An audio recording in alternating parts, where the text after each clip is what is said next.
Birmingham শহরে অভিযান চালিয়ে ১৬টি অবৈধভাবে পরিবর্তিত ই-বাইক জব্দ করেছে পুলিশ। এসে গেছে ইকো কিচেন ডিগ্রিজার। পরিবেশ বান্ধব উপায়ে আপনার কিচেনকে করে তুলুন ঝকঝকে। রেস্টুরেন্ট, টেকওয়ে কিংবা ফাস্টফুড কিচেনে আপনার সেরা সঙ্গী ইকো কিচেন ডিগ্রিজার, কার্যকরী, নিরাপদ এবং সাশ্রয়ী। এরপর এসব বাইক ধ্বংস করে ফেলা হয়।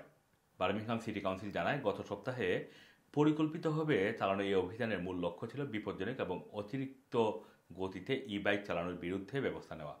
সম্প্রতি শহরের বিভিন্ন এলাকায় বেপরোয়া গতিতে ই-বাইক চালিয়ে দুর্ঘটনা ঘটানোর ঘটনা বাড়তে থাকায় সাধারণ মানুষ উদ্বিগ্ন হয়ে পড়েছিল।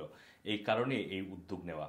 আইন অনুযায়ী বৈধ ই-বাইকের সর্বোচ্চ গতিবেগ হচ্ছে 15.5 মাইল প্রতি ঘন্টা পর্যন্ত গতি দিতে পারে। এর বেশি গতি হলে বাইকটিকে মোটরযান হিসাবে ধরা হয়, যাতে চালকের লাইসেন্স, ট্যাক্স এবং বীমা থাকা বাধ্যতামূলক। জব্দ করা ই-বাইকগুলো অবৈধভাবে পরিবর্তন করে 40 মাইল প্রতি ঘন্টা গতি সম্পন্ন করা হয়েছিল। এগুলো রাস্তায় চালানোর অনুমতি নেই এবং চালকরাও ছিল লাইসেন্স ছাড়া। West Midlands police, British transport police এবং অন্যান্য সংস্থার সাথে মিলিয়ে এই অভিযান পরিচালিত হয়। অংশ নেন উভয় পোশাকধারী এবং সাদা পোশাকধারী পুলিশ সদস্যরা।